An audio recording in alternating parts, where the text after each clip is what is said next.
umutima wa Lorette waradishye agira ubwoba icyo kiramwuzura, ariko akomeza kwihagararaho nk'umuntu wakuriye ibwami. Yaratojwe kudapanika cyane ngo abantu babe bamucishamo ijisho uko biboneye. Akuramo igitambaro yari yambaye mu mutwe kugira ngo umwami amurebe neza, kuko kuva yaza yari yahishe umutwe wose yasigaje amaso gusa. Umuhungu w'umwami Korbe, bashiki be babiri ari bo Mariso na Darcy, umwami Leandre n'umwamikazi bari bamuhanze amaso, baratunguwe cyane babonye ko ari we. Bose baboneye rimwe ko ari Lorette. Uwo mwami yari yarahaye abasirikare babiri bakamwimura bakamukura ibwami ari nijoro, bakamujyana kure cyane ahantu nawe ataraza hariho. Korbe yagize ngo ari kurota, kuko atekereza ukuntu azongera kumubona bikamuyobera. Mu gihe se yari yaramubwiye ko abamujyanye kure cyane yahise abica kugira ngo batamubwira, kuko atifuzaga kuzongera kubona umukobwa ibwami, amuziza ko bari batangiye kubana mu buryo burimo kugaragarizanya amarangamutima y'urukundo. Ukuntu bose bamubonye bakagwa mu kantu, Armande, Celestin, umutware, abarinzi babo n'umuja wundi, byabateye kugira ubwoba, bibaza ukuntu umwami yareba umuja wabo agatungurwa cyane. Lorette yari yarababeshye ko yavuye ibwami ku bushake bwe, abyemerewe n'umwami, kuko ngo yari yaramubwiye ati wowe niwita ku muhungu wanjye akagera igihe cyo gushyingirwa, nzakubora ujye kuba mu buzima ushaka butari ubwo kuba umuja w'ibwami. Nyamara bari baramwirukaniye ko ahubwo yaratangiye gukundana n'uwo muhungu, kandi umwami yararahiye kuzamwica niyongera kuhagaruka. Ariko nanone umwami yagombaga kubyitwaramo neza. Yarebye abagize umuryango we mu buryo bwo kubacira isiri kugira ngo bitware nkaho nta kibaye, hatagira n'ukeka ko kubona uwo muja bibatunguye. Gusa byari byagaragaye ko batunguwe, ariko yagombaga kubajijisha cyane bakabyikuramo. Ndetse yahise ashimira abo bakobwa ko bari bemeye kuvanamo ibitambaro, hanyuma arababwira ati murakoze, twashakaga kubareba ngo tubamenye neza, tuganire tuziranye, tutari kubareba amaso gusa. Mubishaka mwakongera mukabisubizamo, niba wenda aribyo biratuma mwumva mumeze neza, tukarushaho gusabana buri wese ari mu mimerere atuma yumva yishimye. Yarongera areba abagize umuryango we mu maso, arababwira ati ndatekereza ko ikinangaje uyu muja agikuramo igitambaro namwe aricyo kibatangaje, kubera ko yambaye agakomo gasa n'ako mushiki wanjye yajyaga yambara. Bose yabanyujijemo amaso ati nimucyo twishime twese, ndetse ndongera kubaha ikaze. Ibyo yabivuze mu buryo bwo kubajijisha ngo hatagira ukomeza kwibaza ku mpamvu abagize umuryango we bari babonye Lorette bakumirwa. Gusa umwami umutima yabifashe nko kumukinisha, yibaza impamvu uwo mukobwa yari yatinyutse kugaruka kandi yaramwihanangirije. Mu gihe umwami yavugaga ko ako gakoma ariko kabatangaje, Armande na Celestin bahise bibuka ko Lorette yabibasobanuriye. Yari yarababwiye ati aka gakoma kabuze kambarwa na mushiki w'umwami, ageze ahagaho undi muja. Uwo muja nawe yarakampaye habura iminsi mike ngo mveyo. Umwami rero akibivuga, Celestin na madamu babyumvise vuba ko atababeshye. Lorette nawe yari yumanganyije, yanga kugaragaza ubwoba mu isura. Yari afite icyifuzo ko nibura yakumva ko rubavuze ijambo na rimwe, kuko yaramukumbuye cyane. Ariko ntibyari gukunda, kuko umwami yifuzaga ko basangira bakaganiriraho bose bahari barebana, kandi ntabwo abaja bari kuvuga cyangwa ngo abana b'umwami bavuge nta jambo bahawe. Nubwo bari bahari, ikiganiro cyari kiri hagati y'abantu batanu b'ingenzi nibura, barimo babiri b'umwihariko. Umwami n'umwamikazi bari bagiye kuganira birambuye n'umukire Celestin n'umugore we Armande, ndetse n'umutware wari wabaherekeje, bakamenyana neza. By'umwihariko umwami na Celestin nibo bari kuba bayoboye ikiganiro. Abana b'umwami bari kuvuga bahawe ijambo, ariko ku bari baherekeje Celestin ho byari bigoranye ko bataha banavuze. Korbe yumvaga uwamuha guhaguruka akajya kwicara iruhande rwa Lorette, ariko ntiyari gutinyuka kuhajya kandi yari yagenewe umwanya we. Lorette nawe nk'umukobwa w'umunyabwenge wari uzi ko kuba yagarutse ibwami ari icyaha nubwo byari byamugwiririye, ntiyashakaga kwiteza ibindi bibazo. Yego yumvaga ashaka kureba cyane Korbe ngo urukumbuzi rugabanuke, ariko ntiyari kugerageza na gato gukomeza kumureba. Mu muco w'abaja byari bitegetswe ko agomba kwitwara mu buryo bukomeye mu gihe ari imbere y'umwami n'umuryango we. Kureba umwami cyangwa umwamikazi mu maso ubwabyo, cyangwa se agahanga amaso umwana we cyane birenze atabiherewe uburenganzira, byafatwaga nk'icyaha cyo kubahuka.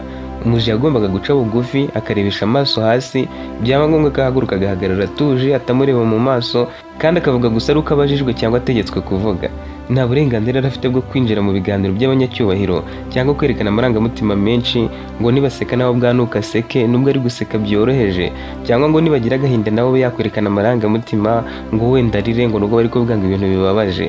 Ibyo yarabyubahirije, ndetse umuja bari kumwe akamureberaho, kuko arazi neza ko uwo mukobwa yigeze kubaha ibwami bari bari. Umwami amwenyura adaciye ku ruhande mu buryo bwo gukomeza kujijisha kugira ngo hatagira uwita cyane, kuko bari batunguwe no kubona Lorette aho.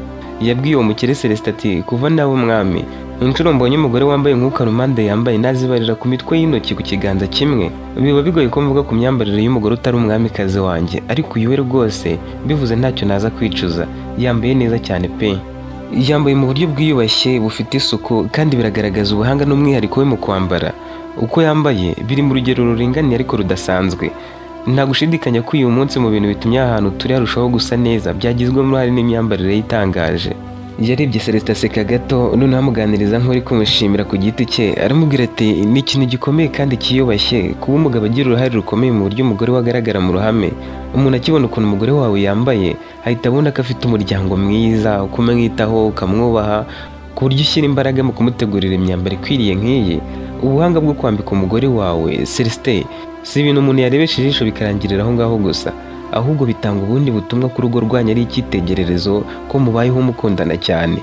Celestin yumvaga atazi uko yakwitwara imbere y'uwo mwami, kubera ukuntu kuva yakwinjira kugeza aho umwami yari yabakiriye hari harinzwe kandi hatatswe, hari ibintu by'agaciro kuva ku marembo kugera muri icyo cyumba cy'abashyitsi. Si we gusa, n'umugore wa Armand yari yatinyemo.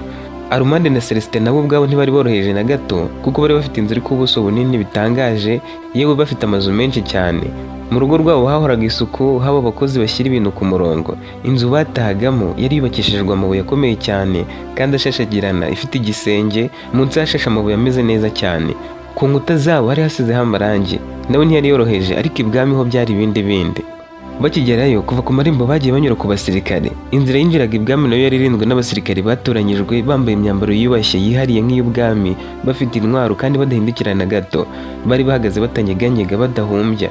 Bakinjira bahise babona ibendera ry'ubwami, hari n'imizindaro yo kwakira abashyitsi. Baje bacurangirwa indirimbo kuko umwami yari yabubashye, kandi abashyitsi yabaga yubashye yategekaga ko bacurangirwa kugira ngo bimenyekane ko haje abantu badasanzwe, nabo biyumvemo ko ari abantu bakomeye. Celestin bajyaga bamubeshya ko iwe hameze nk'ibwami, ariko akibona ko amagorofa y'ubwami yari yubatswe mu buryo butangaje, byatumye yicara ariga. Yari yubatswe mu mabuye meza cyane, hariho inkingi ndende zifite imitako. Inzugi zo ku miryango zari ziremereye, ku buryo zimwe bazinyuzeho zigakingurwa n'abagabo babiri batamiye. Zimwe zari zikozwe mu byuma, izindi zarakozwe mu biti bikomeye, barayigirijeho zahabu zishashagirana cyane. Mu nzu y'imbere aho bari bagiye kuganirira hari hatatse mu buryo burenze ukwemera. Ku nkuta hari ibishushanyo bikomeye by'abami babayeho, iby'intambara batsinze, ndetse n'udutabo twanditseho amateka y'ubwami. Ibikoresho byose kuva ku ntebe zo kwicaraho, ameza, amatapi, kugera ku birahure banyweragamo, byari bihenze cyane, byarakozwe n'abahanga. Umukire nka Celestin wari usanzwe ari umuntu ufite icyubahiro mu karere ke, yarinjiye yumva ko ari ahandi hantu ho mu rundi rwego. Umwuka waho ubwawo yumva gutandukanye n'uw'ahandi hose, nawe akumva ategetswe kwicisha bugufi ntawe ubimusabye, akavuga gahoro, agatekereza kabiri mbere yo kuvuga, kandi agaha icyubahiro buri kantu kose kari kuhakorerwa. Imyitwarire y'abari mu ngoro, guceceka kw'abahereza, uko batambukaga badatera urusaku, byatumye abona urwego rw'ubwami mu buryo bworoshye. Abona ko umwami atari umuntu usanzwe nk'uko babimubwiraga, bidasabye ibisobanuro byinshi. Yumvaga atazi neza uko yakwitwara, nubwo yari yarabonye byinshi mu buzima bwe, aho hantu hari hihariye. N'ubwa mbere nawe yarabonye ibintu amaso yakanga kubyizera. Yarongeye atekereza cyane kuri Lorette, ahita amenya impamvu yagaragazaga ubwenge bwinshi cyane mu rugo rwabo, akantu kose agiye gukora akaba yagateguye. Kuba umwami yarashimagije imyambarire y'umugore we, akavuga ko ari mu bagore bake abonye bambaye neza, byamukoze ku mutima. Areba Lorette wari yicaye mu mutima aramwenyura. Niyo wari ubyihishe inyuma, yari yamuteguriye neza abyitondeye, atanazi ko baje ibwami. Yabaye nk'utungwa buri jambo avuga, akomeza gutoza. Armand, umugore wa Celestin, nawe byaramurenze kumva umwami ubwo abanza gushima ukuntu yambaye imbere y'ibindi byose, kuko ibiganiro aribwo byari bigitangira. Nawe ntacyo yari kuvuga ngo nuko bamushimagije, yumvaga ashobora kuvuga ijambo rikamukoraho, cyane ko bari barabwiwe ko umuntu uri imbere y'umwami atavugavuga. Umwami yabonye batisanzuye, araseka ati mwisanzure muganire, nshaka ko tugirana ibihe byiza kuko muri abantu b'agaciro mu bwami bwanjye.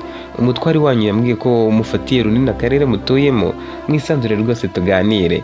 Umwamikazi wari wicaye hafi y'umwami yumvaga neza buri jambo ry'umugabo we, ariko nk'umugore w'umunyabwenge ntabwo ari kumuca mu ijambo, yararetse abanza kuvuga.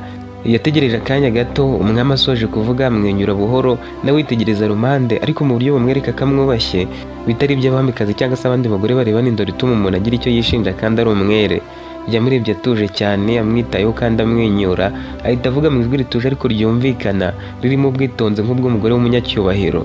Yaramubwiye ati nanjye sinabura kubivuga Armand, imyambarire yawe iranyuze cyane kandi irerekana neza ko waje uzi aho ugiye. Hari igihe umuntu yambara neza ariko ukabona hari kuburamo akantu kugira ngo aberwe. Wowe biratangaje ukuntu uko wambaye bikubereye. Mbese kuberwa biri kugaragara mbere yuko umuntu yabona ko wambaye ibintu by'agaciro. Ibitambaro wahisemo, uburyo wabyambaye n'ukuntu wajyanishije birerekana ko uri umugore uzi kwiyitaho, ariko kandi uha agaciro abamwakiriye. Yarebye gato umwami amureba yitonze mu buryo burimo urukundo, ngo ashimangira ko atari amagambo gusa, ko ibyo yaravuze ari ukuri kandi ko ibyiza byagaragaye ku mugaragaro baba bakwiriye kubivuga. Yakomeje abwira Celestin n'umugore we bombi ati mwakoze cyane Celestin kuba mwaratekereje kuri buri kantu ku buryo umugore wawe abasha guhagarara hano nk'uwubashye urugo rw'umwami biturutse ku myambaro no ku mutuzo umuranga. Njye nk'umwamikazi anyigishije byinshi, hagati aho mwisanzure mureke gutinya, njye ndabona mwatunguwe no kuba muri hano hantu ahari, niba twongera divayi turushaho gusabana. Umugore wa Celestin Armand yabonye ukuntu bari bakomeje kumushimagiza cyane kandi bari kubasaba kwisanzura bakaganira, nawe avuga amagambo make ashima ndetse anagaragaza ko yishimiye icyo cyubahiro bamuhaye. Yarababwiye ati ndabashimiye cyane nyagasani mwami n'umwamikazi ku magambo meza no ku cyubahiro mumpaye uyu munsi. Ni ishema rikomeye kuri njye kuba nabashije kwitwara nk'uko bikwiriye imbere y'inzu y'umwami. Celestin nawe yarisanzuye ashima cyane amagambo y'umwami ati nyagasani ndabashimira byimazeyo ku magambo yanyu, kuba mwabonye uko nita ku mugore wanjye no kumwambika neza ni ishema rikomeye kuri njye.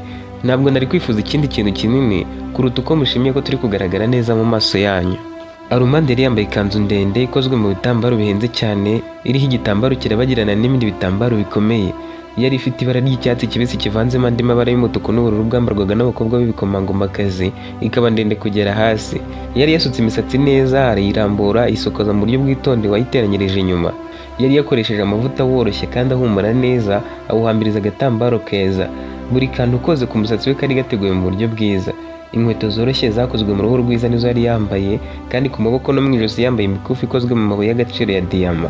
Armand yicinyaga icyara ku mutima avuga ati nta wundi muntu mbikesha, kuko buri kimwe uyu mukobwa Lorette yakimitiyemo guhera ku nkweto kugera ku musatsi. Ibyo na Celestin yari abizi ko ari Lorette ubyihishe inyuma, ariko ikintu cyabatangaje ni uko batari bamubwiye ko baje ibwami, cyane ko bibwiraga ko wenda nibagera ibwami nk'abaje baragira ahantu babashyira ukwabo niba bazane mu biganiro. Ariko umwami yari yemeye ko bicarana mu nzu imwe. Iki ubwacyo cyari icyubahiro kubona umwami akwakirana n'abawe bose akagusaba kwisanzura. Kukwakira mukaganira mwembi nk'umushyitsi byabaga ari icyubahiro, ariko kukwakirana n'abo wazanye bose byabaga ari ishema.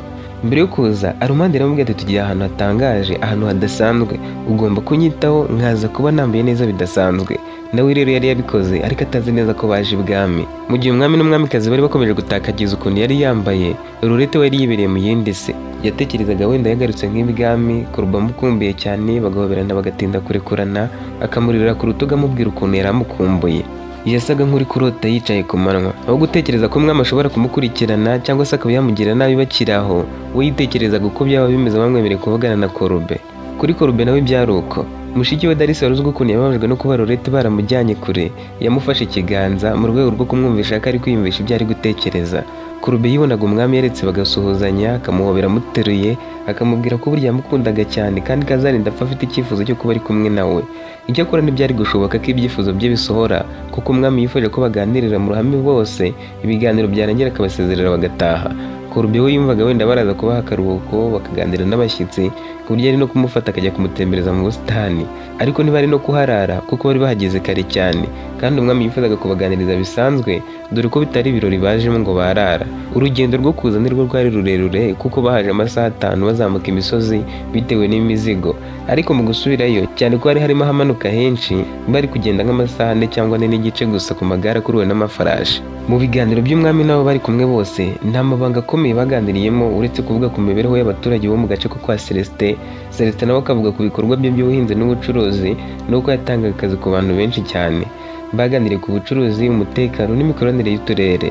Mbere yo gutaha agana saa 9 z'amanywa, dore ko bari bahageze nka saa 5, umwami yabashimiye uko bitwaye, anagaruka ku myambarire y'umugore wa Celestin, ndetse bagiye kugenda arababwiye ati nagize amatsiko nshaka kumenya byinshi kuri mwe bitewe n'uko imyambarire n'imyitwarire byanyu byari bitangaje kandi ari by'umwihariko, byatumye nshishikazwa no kumenya byinshi ku muryango wanyu. Imyambarire y'umugore wa Armand n'ukuntu mwitaho byerekana ko mwiyubaha kandi mukaba mutaha ahantu h'igitangaza. Sinshidikanya ko hari ibintu byinshi byiza nshobora kwigira kuri mwe. Ndumva nabaha isezerano ryanjye, nkababwira ko nanjye nzaza kubasura nkareba aho mutuye, kuko nshaka kumenya uko mubaho mu buzima busanzwe kugira ngo dukomeze umubano mwiza hagati yacu, ndetse nananasobanukirwa imibereho y'abantu banjye batuye mu bice mutuyemo. Lorette mu mutima yari afite ubwoba, ari kwibaza niba umwami atari bumuvugeho. Gusa umwami yageragezaga gukurura uko yahageze akabyiyumvisha, akavuga ati wasanga byahuriranye.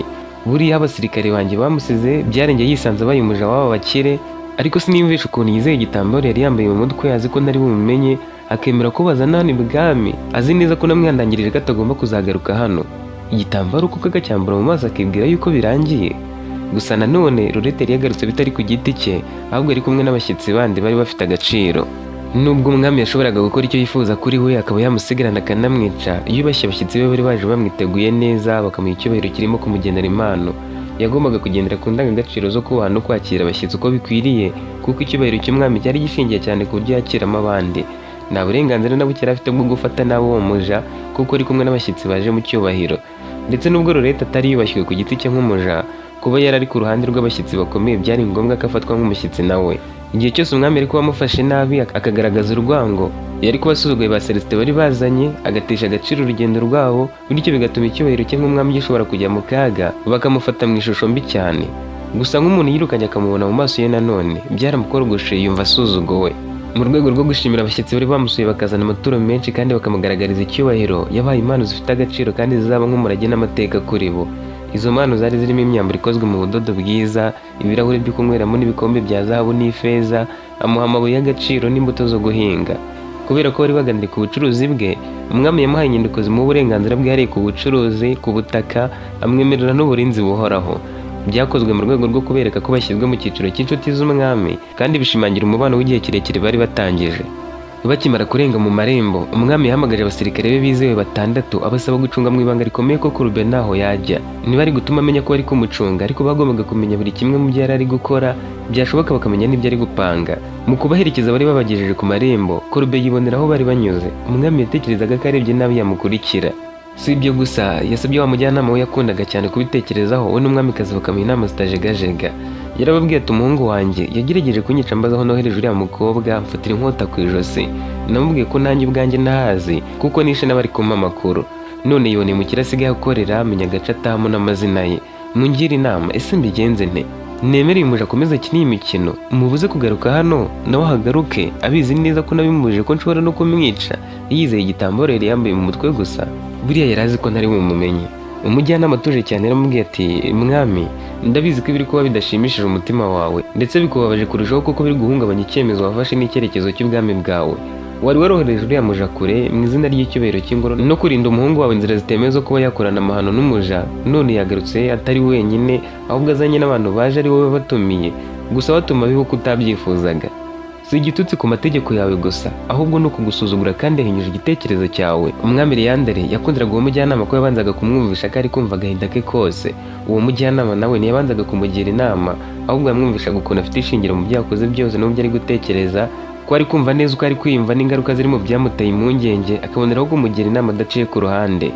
Yarakomeje ati ariko ndakwinginiraga amatwi, ibi bintu birimo impande ebyiri zikomeye, icyubahiro cyawe nk'umwami n'ahazaza h'umuhungu wawe uzaragwa ingoma.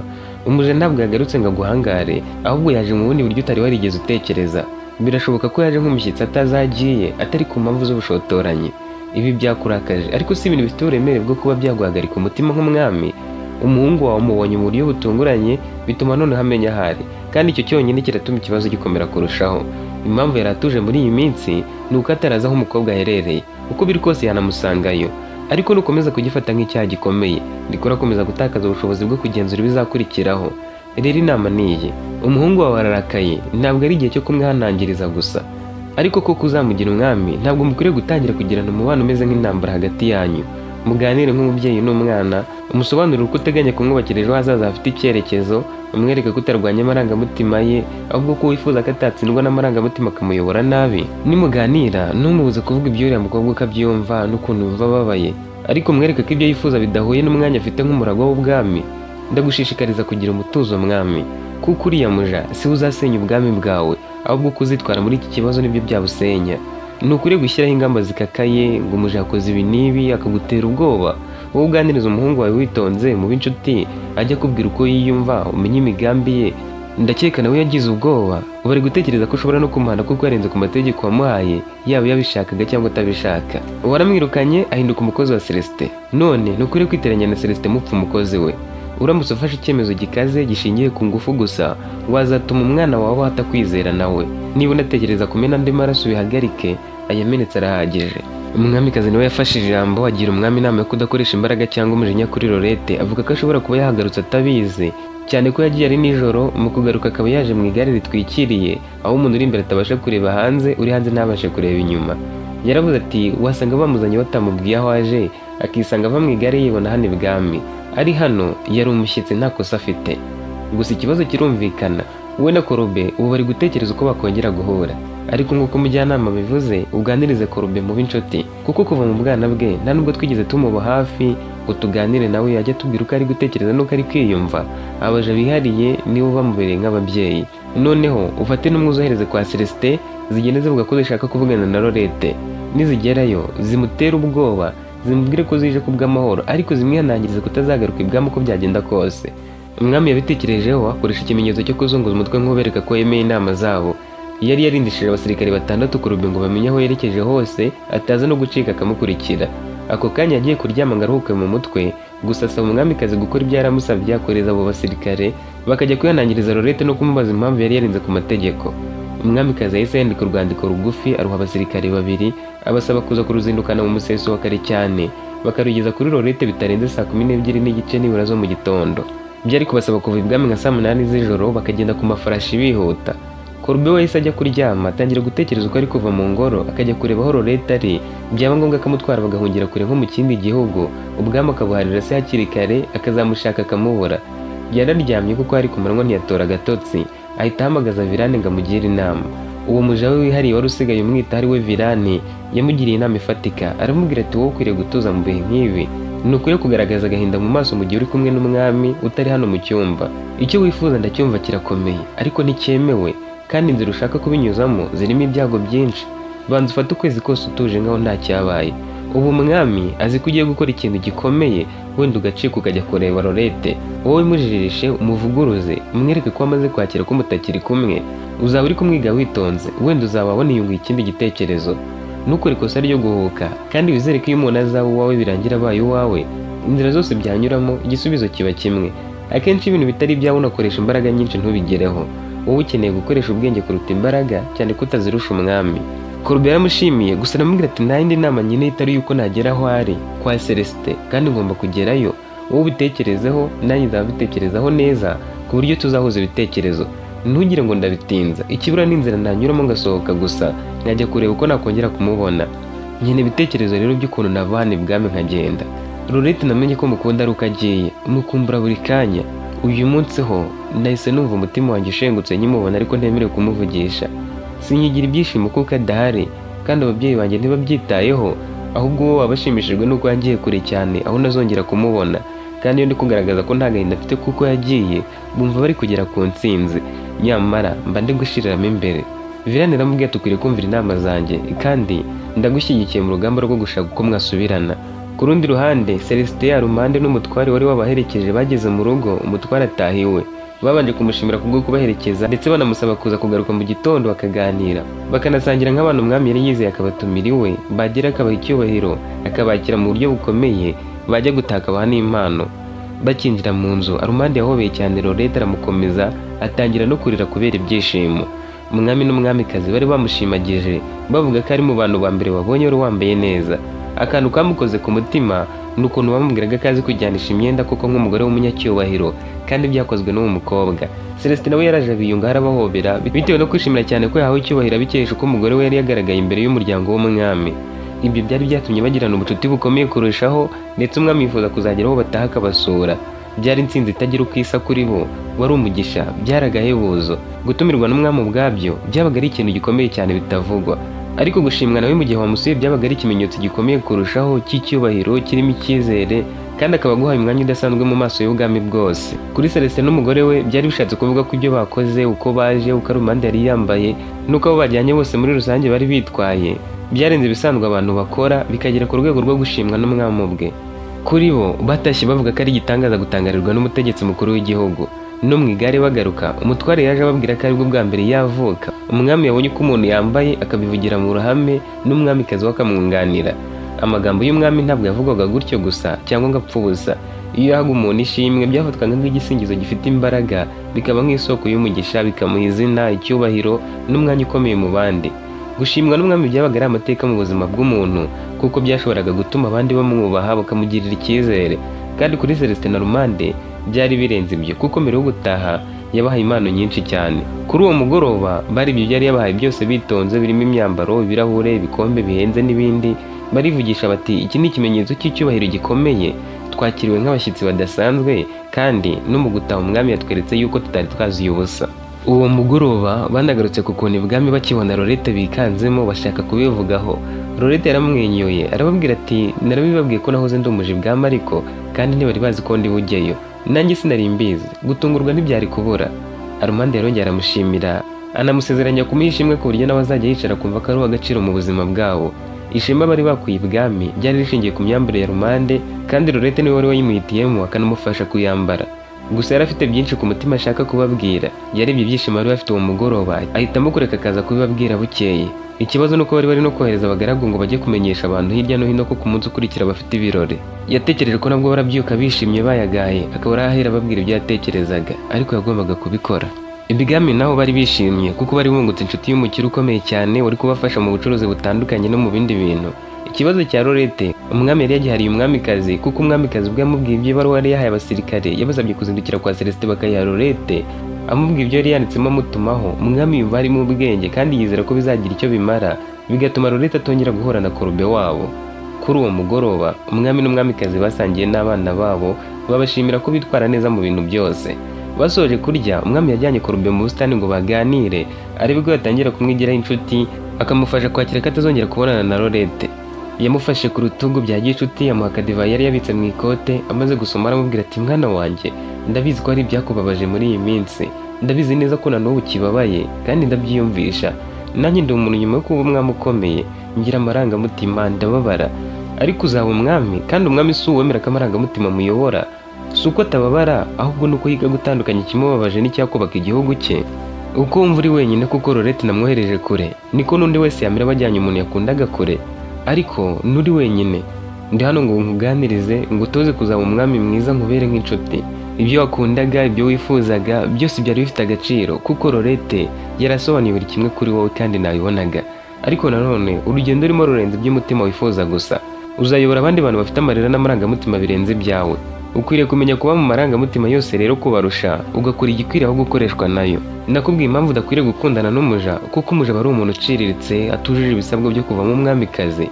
Ndagira ngo rero dufatanye twubake icyizere, twige gutekereza nk'abami, dukora ibintu bizima bitakwica ejo hazaza ngo nukwira amarangamutima dufite uyu munsi. Ndagukunda nk'umwana wanjye kandi ngwifuriza kuzaba umwami mwiza. Ndakwizeye mwana wanjye kandi untera ishema. Korube yikije umutima ashimira se, amusezeranya ko azakomeza kwihatira kubyakira. Kubera ko yari yarigeze kumufatira inkota ku ijosi bigatuma amukubita urushyi akanamufungaho igihe gito, yarabizi ko agakosa gato yakongera gukora akabyutsa umujinya yabitse akamuhana bikomeye akaba yanamwica, yirengagije ko ari we wari kuzamuzungura ku ngoma. Uwo mugoroba yarijishije amwereka ko yishimiye ibiganiro bagiranye, ariko araratekereza kuri Lorette. Ku rundi ruhande mu gitondo cya kare Armand na Celestin bateguye ibirori bashaka kwishimira ko umwami yabashimiye. N'ubundi bahoranaga inzoga ariko izo bari bafite ntizari zihagije. Mu museso wa kare cyane batumye abagaragu babo gushaka izindi, ndetse abasaruzi b'ingano bose bari kuza gukora akazi uwo munsi. Abari basigaye n'abazinduka batuma intumwa zo kubatumira mu birori, anabemerera kubaha amafaranga bari gukorera uwo munsi. Yifuzaga kurushaho kuvuga mu karere kose, akanabaratira ibyabaye mu rugendo yakoreye ibwami, ababwira ko umwami ubwe yamushimagije cyane. Ariko mbere y'ibirori Lorette kwifata byaramunaniye, asaba Armand na Celestin kumutega amatwi akababwiza ukuri. Yarababwiye ati narababeshye, njya kuva ibwami sinabisemo na gato, ahubwo umwami yategetse ko bahamvana nijoro bakanjugunya kure cyane ahantu nawe atazi aho nazabasha gusubirayo. Babitewe nuko umuhungu yaratangiye kundeba neza kandi niba ari kwemera ko akomeza kunkunda ari we wari kuzaba umwami njye ndi umuja. Banjugunye mu isoko bampfutse mu maso, kubw'amahirwe uriya musaza Papa Rowina ansanga mu musesa ajya gucuruza ibitebo. Yanjyanye iwe anyemerera kuba nk'umwana mu rugo, ndetse bananyemerera kunsabira akazi nkagumayo mfite icyo gukora. Nibwo twazindukiraga hano Mama Rowina aje kunsabira akazi. Abasirikare bandanye mu igare rikorerwa n'ifarashi muri iryo joro bambwiye ko ninsubira ibwami bazanyica. Ibyo mwebwe nababwiye by'uko umwami yambohoye ku kuba umuja kuko umuhungu we nakoreraga yaramaze gukura ageze igihe cyo kuba yashaka umugore, narababeshye. Aracyakeneye umuntu umwitaho akamufasha mu masuku no mu bindi. Si uko nari umuntu mubi ibwami, ahubwo nazize ko twari dutangiye kugaragarizanya urukundo rurenze urw'aba hagati y'umukozi n'umukoresha. Rwose mumbabarire narababeshye, ariko ndahangayitse cyane kandi ngomba kugira icyo nkora mu maguru mashya. Uko biri kose nasuzuguye umwami nsubira iwe nubwo ntari mbizi. Ubu niko yabifashe cyane kandi akeneye ko nisobanura.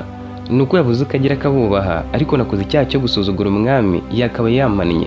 Bityo mpangayikiye ubuzima bwanjye kuko ashobora kunyicisha. Armand yagizemo ubwoba ariko nanone buhita bugenda. njye namubwiye ati umwami yatwishimiye uko biri kose ntabwo yaturwanya, ibyo twakoze ntitwari tubizi kandi nawe ntiwari ubizi. Ubu reka tukandika urwandiko tukarwohereza ibwami tubasaba imbabazi zo kuba twarakujyanye iyo tutabizi, nawe tukagusabira imbabazi ko utari ubizi. Kubasobanurira uko byose byagenze byatuma uba hano ufite amahoro. Celestin nawe yumvise ari byo cyane ko yarakomeje kubagirira umumaro cyane kandi abafatiye runini mu gutuma aho umugore wagiye agaragara neza kurusha mbere hose atarahagera. Aramubwira ati Armand aguhaye igitekerezo cyiza cyane, rwose birakwiriye ko twisegura ku mwami kandi nibyo byatanga igisubizo cyiza. Bakibiganiraho abantu bakomanze ku muryango, bari abasirikare babiri bari bavuye ibwami muri uwo museso bari ku mafarashi. Celestin akibabona yagize ubwoba ariko baramubwira bati tuzanywe n'amahoro ntimahangayike, tuzanye urwandiko rugenewe Lorette. Umwami yongeye no kudutuma ngo tugushimire cyane kubw'ubwitange bwanyu. Bamuhaye urwandiko ruri kumwe n'udukombo tubiri bahita bigendera. Lorette afungura urwo rwandiko afite ubwoba bwinshi cyane. Armand na Celestin bari bafite ubwoba n'amatsiko kumva ibikubiyemo. Lorette ahise atangira kurusoma. Hari handitsemo ngo kuri Lorette umuja wanjye wihariye nakundaga. Mbabajwe nuko ndi kure kuko ngukumbura buri munota, ariko ibyo data yakoze akakujyana kure maze kwakira ko aribyo byari bikwiriye. Nari nangiye kugukunda nirengagije ko ndi umwana w'umwami kandi wowe uri umuja usanzwe, ntiwari kuzaba umwamikazi nubwo nari kugukunda bingana iki. Ubu njye ndaniyakira, ahubwo navuga ko niyakiriye burundu, ariko nanone sinifuza kubura ubuzima bwawe. Data yafashe umwanzuro wo kukwica kuko arenze ko itegeko yaguhaye ryo kutazagaruka hano. Ukora uko ushoboye uhungire kure cyane kuko nuguma muri uwo muryango wa Celestin bazakwica mu ibanga rikomeye kandi nawe uzamenya wakwishe. Numara gupfa nibwo bazatuza kuko umwe amuhangayikishijwe nuko nazacika nkaza kugushaka. Aho kugira ngo upfe kiza amagara yawe uhungire kure cyane bigishoboka, wenda nko mu kindi gihugu. Bitabaye ibyo nta minsi ibiri irashira utishwe kandi uzicwa mu buryo budasanzwe aho nta muntu uzamenya wakwishe nk'uko mbivuze haruguru. Bitabaye vuba bakakwica byazatinda ariko niyo maherezo. Niyumviye umwami data avuga ko yazohereza n'abakozi mu mirima y'ingano bakaza nk'abakozi ba Celestin, nyamara ari wowe bagambiriye bakazakwica. Mbabarira uhunge, nohereje udukomo twanjye tubiri ujye utwambara tukwibutse ko wahoze uri uw'agaciro. Gusa ngomba guhitamo inshingano n'igihugu aho guhitamo wowe n'urukundo. Lorette, Armand na Celestin bose bahiye ubwoba, nta yandi mahitamo bari bafite. Babanje gutekereza ibyo kumugumishaho bakamurinda gusohoka mu nzu akajya yambika Armand mbere yo kujya mu birori, ariko bumva bitizewe. Lorette wari wizeye ko ibaruwa ari iya Corbe cyane ko yari iherekejwe n'udukomo dusa n'utwo yambaraga. Yarababwiye ati reka mbanze njye gusezera kuri bariya babyeyi n'umwana wabo Rowini kuko bamaze kuba nk'umuryango wanjye, mbabwire ko ngiye gutorongera ntazi aho ngana. Armand yagize agahinda aramubwira ati humura ibintu bizagenda neza, genda ubabwire uko bimeze ugaruke hano kandi wirinde guhangayika cyane. Ntuhite ugenda utaje ngo tuvugane gato kandi ubabwire baze mu birori bose kuko akazi k'uyu munsi ntikari bukorwe. Umusaza se wa Rowini akibyumva yamurebanye impuhwe aramubwira ati mfite umuhungu wanjye utuye kure cyane, kuhagera byasaba kugenda iminsi 2 n'amaguru. Mwana wanjye watubereye umugisha none natwe harageze ngo tukwiture, nzaguherekeza nkugezeyo kandi nizeye ko uzahagirira amahoro. Bagarukanye kwa Celestin maze uwo musaza basobanura ko afite umuhungu utuye kure aho Lorette yajya agatoriza. Celestin n'umugore wahaye Lorette amafaranga menshi cyane, bamuha abantu bo kumutwarana na se wa Rowini mu igare rikorwa n'amafarashi bakamujyana ku muhungu w'uwo musaza wari utuye kure cyane. Armand yasigaye arira kuko arahombye umukozi w'umuhanga w'umukobwa mwiza wubaha. Umwana w'uwo musaza Rowini w'imyaka 13 we guhora byaramunaniye kuko yikundaraga Lorette cyane. Akimubona yamufashe nka mukuru we kuko mu gihe Lorette yarari aho ngaho kwa Celestin yamusuraga buri munsi bakaganira akamubwira inkuru z'ibwami n'izahandi, none yari amusize atazi niba bazongera no kubonana. Celestin na mama Rowini bari basigaye aho nabo bazenze amarira mu maso. Lorette n'umusaza buriye mu igare barabatwara bamuhungisha muri ako gace ngatazahicirwa. Yahunganye impano nyinshi Armand yari yamuhaye, amafaranga, ibaruwa na twadukomo bari bohereje. Umwamikazi niwe wari wabyohereje mu izina rya Corbe ariko Lorette we ntiyarabizi, yarazi ko ari Corbe ubwo wabyohereje. Nubwo Lorette yarababaye yumvaga nishimiye ko Corbe yari yamuburiye akamusaba guhunga kugira ngo akize amagara ye. Abasigaye bakomeje ibirori batumaho n'abaturanyi bari basigaye ngo baze basangire umunezero wo kwishimirwa n'umwami. Ibwami ho umwamikazi yari yishimiye cyane ko yohereje ibaruwa n'udukomo mu izina rya Corbe. Ibyo bikaba byari gutuma Lorette ahungira kure, wenda Corbe yanacika agiye kumureba kwa Celestin akamubura. Kandi yari yishimiye ko Corbe yasaga nk'uwatuje cyane ariko wakira ko we na Lorette ntaho bahuriye. Corbe we umutima yumvaga uri gushya agahinda ari kose, ari igihe kitaragera gusa ngo ajye kwa Celestin ajyanywe no kureba Lorette. Iby'ibaruwa n'udukomo umwamikazi yari yohereje Lorette we ntiyari abizi. Yari yiyemeje kuzirengera ingaruka zose zazabivamo, bashaka bakanamwica ariko akajya kureba Lorette. Dusoreje igice cya 3. Niba uri kumwe natwe mu cya 4 usige like n'igitekerezo, ntuzacikwe.